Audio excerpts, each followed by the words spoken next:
Bonjour à tous, une petite vidéo ce matin pour vous expliquer l'installation d'un logiciel qui s'appelle Foxit Reader et ensuite son utilisation. Ce logiciel sert à compléter des documents PDF directement depuis son ordinateur, ce qui permet de ne pas imprimer les documents et évidemment ensuite d'être obligé d'avoir à les renumériser pour les rentrer et les saisir ensuite et les envoyer à vos professeurs. Donc c'est un outil très utile parce que on n'est plus obligé d'imprimer. Et puis ça a aussi un gros autre avantage, c'est qu'on saisit comme une machine à écrire, on va dire, et comme ça, l'écriture reste correcte puisque c'est fait avec votre ordinateur.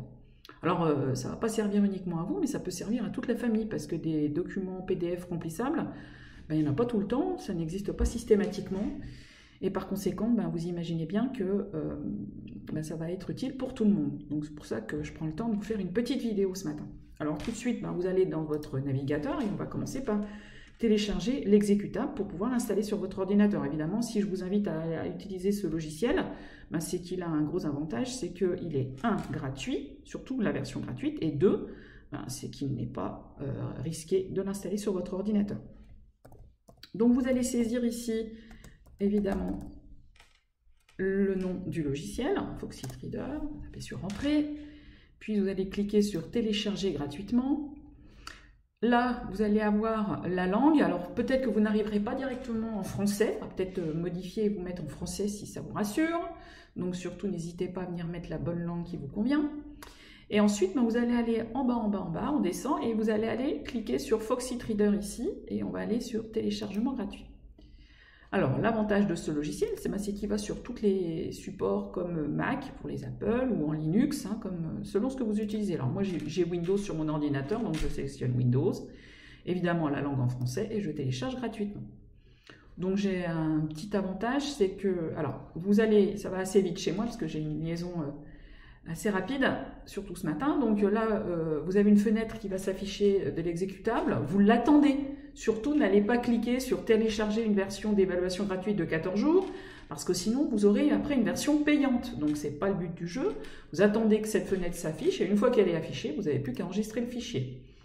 Donc, hop, on vient ici. Il a téléchargé très rapidement. Je vais ouvrir le dossier là où il était allé le mettre. Voilà, il arrive ici, chez moi. Et donc, il suffit de double-cliquer à cet endroit-là pour lancer l'exécutable. Donc là, voulez-vous autoriser cette application? Vous dites oui. Voilà, en français, bien sûr, vous choisissez la langue. Puis, vous lui laissez un petit peu de temps avant d'arriver la fenêtre suivante, parce qu'il est un petit peu lent à ce niveau-là, donc on va l'attendre gentiment pour qu'il arrive. Donc, il faut être un petit peu patient. Voilà. Il met un certain temps à lancer la partie exécutable. Voilà. Donc là, on clique sur Suivant. Évidemment, vous comprenez, vous acceptez les termes du contrat de licence. Je vous laisse gentiment le temps de lire si ça vous intéresse. Ensuite, il va aller ranger vos fichiers dans des dossiers systématiquement. Alors, moi, je vais changer d'endroit parce que je l'ai déjà. Et pour ça, je vais aller le mettre ici, chez moi, pour ne pas avoir de perturbation derrière. Je dis OK. Et puis, je vais faire Suivant.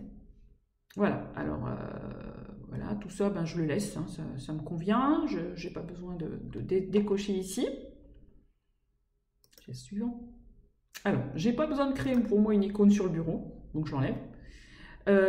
Évidemment, il me faut une icône au menu démarrer. Créer une icône dans la barre de lancement rapide, non, ça ne m'intéresse pas non plus.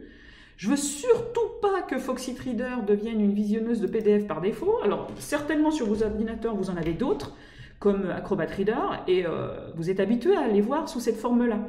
Alors si vous laissez ça, ça va changer la forme de présentation. Ce sera toujours un lecteur PDF, mais il sera différent. Alors je sais que ça perturbe certains d'entre vous, donc si vous ne voulez pas perdre le côté PDF avec Acrobat Reader, vous décochez ça. Si ça vous est égal, vous le gardez, puis vous utiliserez après donc Foxit Reader pour voir vos PDF par défaut. Alors moi je ne cherche pas à améliorer évidemment les expériences d'utilisateurs, et affiche les fichiers PDF dans les navigateurs, moi j'ai pas besoin parce que j'utilise aussi déjà Acrobat Reader. Donc là par contre je garde l'activer le mode de lecture sécurisé, je clique sur Suivant, et là surtout je ne veux pas installer une version d'évaluation, je mets ne pas installer une version d'évaluation gratuite, et je clique sur Suivant. Une fois que c'est fait, j'installe. Donc il y va, il est en train de faire sa petite moulinette pour installer tout ce qu'il faut au bon endroit comme il faut. Alors, ça prend un petit temps, il faut être un petit peu patient. Je ne vais pas faire de coupure vidéo pour ça, parce que ça va quand même assez vite malgré tout. Voilà, il est en train d'arriver au bout. Il l'installe, il crée son dossier et tout, bien sûr, il fait toutes les choses en bien. Voilà. Et je ne veux surtout pas exécuter Foxy Trader, parce que je ne vais pas le faire comme ça. Je vais dire terminé.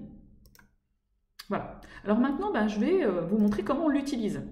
Alors pour ça, eh bien, je vais prendre un fichier. Donc par exemple ici, j'ai un fichier en PDF. Alors vous voyez la petite icône d'Acrobat Reader. Donc c'est un autre lecteur PDF, mais malheureusement je ne peux pas compléter avec Acrobat Reader mon fichier PDF. Donc là, je vais utiliser ce fichier-là, qui est un fichier PDF. Je vais cliquer droit dessus. Et ici, je vais lui dire d'ouvrir avec Foxy Reader. Donc vous voyez, je choisis avec quel outil je veux l'ouvrir, quel logiciel.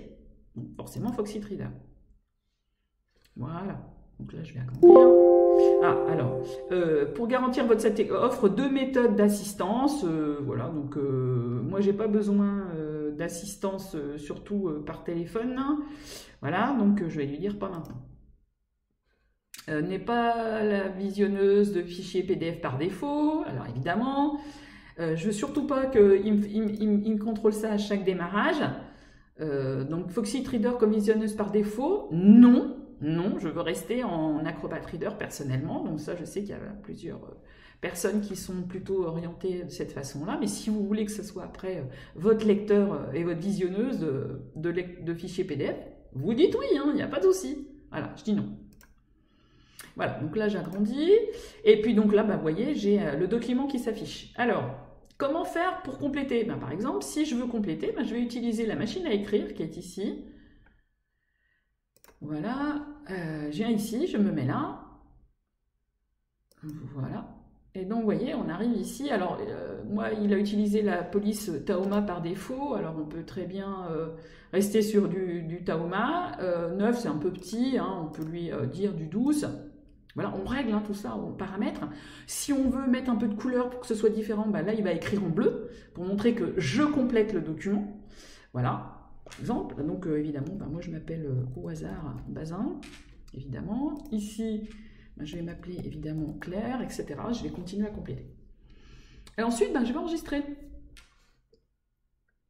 Mais comme j'ai modifié le document initial que je vous ai envoyé, eh bien, je vais lui dire que je vais enregistrer sous, et je vais lui dire à quel endroit je vais enregistrer. Alors, j'étais dans les réseaux, je vais aller dans le dossier des réseaux.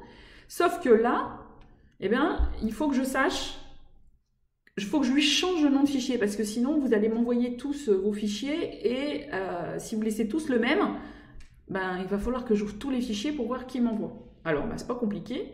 Ici, je vais écrire mon nom, mon prénom et surtout ma classe. Donc comme évidemment je suis professeur principal des 6e D, petit clin d'œil au 6e D ce matin, je mets les 6D et puis ensuite évidemment j'enregistre. Alors je choisis le dossier etc. où je veux enregistrer, mais là moi je vais le faire par défaut, je vais l'enregistrer ici. Voilà, donc il me l'a enregistré. Ok, donc là je ferme. Voilà. Alors où est-ce qu'il est allé me le mettre? Alors, il est là, vous voyez, regardez. Et comme je ne veux pas que ça soit ma visionneuse par défaut, évidemment, il me l'a enregistré, je peux le visualiser avec Acrobat Reader.